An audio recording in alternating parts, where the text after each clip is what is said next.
ইটাহার, যেখানে তৃণমূল প্রার্থীর হয়ে রোড শো তৃণমূল সাংসদ দেবের।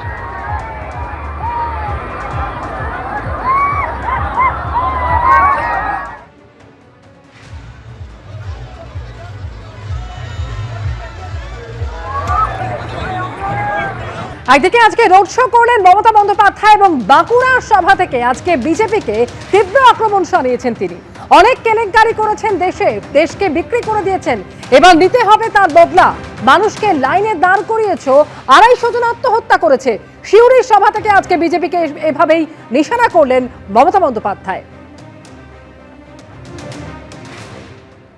মিথ্যে ফুলঝুরি আমোদি প্রমোদি বাবুরা চার্জশিট দিচ্ছেন তৃণমূলকে। আগামী দিন মানুষ আপনাদের চার্জশিট দেবে। অনেক কেলেঙ্কারি করেছেন, দেশকে বিক্রি করে দিয়েছেন। তার জবাব চাই, তার বদলা চাই। এবার নিতে হবে বদলা। যতই কোনো হামলা, মানুষ নেবে বদলা। মানুষকে লাইনে দাঁড় করিয়েছো। 250 জন লোক আত্মহত্যা করেছে।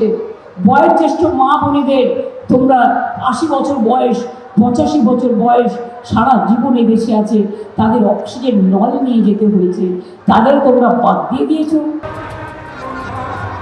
বাঁকুড়ার ছবি দেখতে পাচ্ছেন আজকে মমতা বন্দ্যোপাধ্যায়, তিনি আজকে র্যালি করেন, সেই মুহূর্তের ছবি। অর্থাৎ প্রচার চলছে জোর কদমে, একে অপরকে এই প্রচারের মাধ্যমে আক্রমণের ঝাঁজ বাড়াচ্ছেন দুপক্ষ।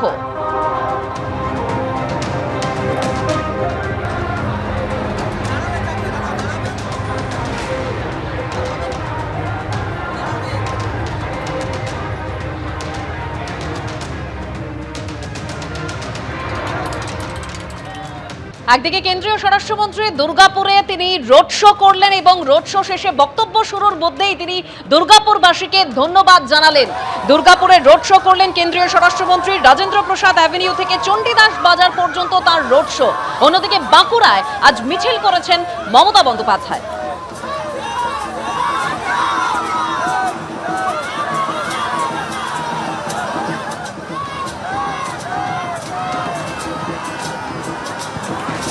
আজকে এসআইআর এর মূল মামলার শুনানি ছিল সর্বোচ্চ আদালতে। যে শুনানির পরেও যারা ট্রাইব্যুনালে আবেদন করেছেন তাদের ভোটাধিকারের একটা অনিশ্চয়তা রয়েই গেল। ঠিক কি হলো আজকে সওয়াল জবাবে আমরা জানবো।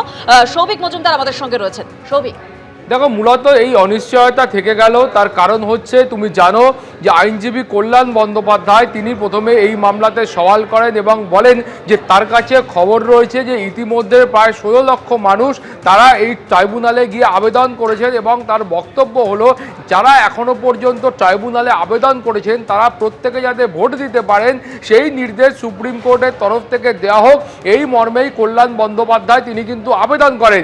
এই আবেদন যখন তিনি করছেন তারপরেই মাননীয় প্রধান বিচারপতি সূর্যকান্ত তিনি বলেন যে এ প্রশ্নই ওঠে না। তার কারণ হচ্ছে যদি এই সমস্ত মানুষকে এখানে অ্যালাউ করতে হয় বা তাদের ভোটাধিকার যদি দিতে হয়, সেক্ষেত্রে এতদিন পর্যন্ত যে ব্যক্তিদের নাম এই এসআইআর এর মাধ্যমে ভোটার লিস্টে উঠেছে তাদের প্রত্যেকের নাম বাদ দিতে হয় এক।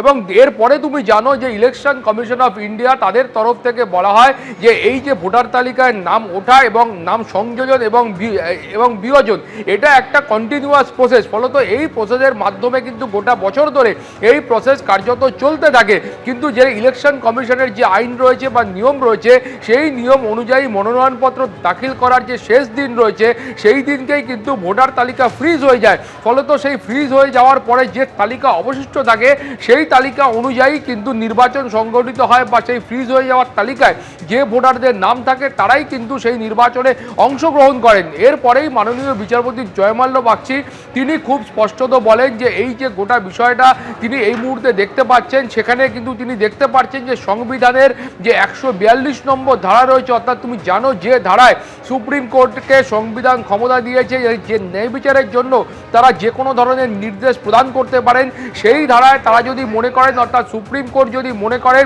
তাহলে এই মানুষদের নাম ভোটার তালিকায় অন্তর্ভুক্ত করার এবং ভোট গ্রহণ করার বা নির্বাচনে অংশগ্রহণ করার যে নির্দেশ সেই নির্দেশও তিনি দিতে পারেন, এমনটাই আইনজীবীরা মনে করছেন।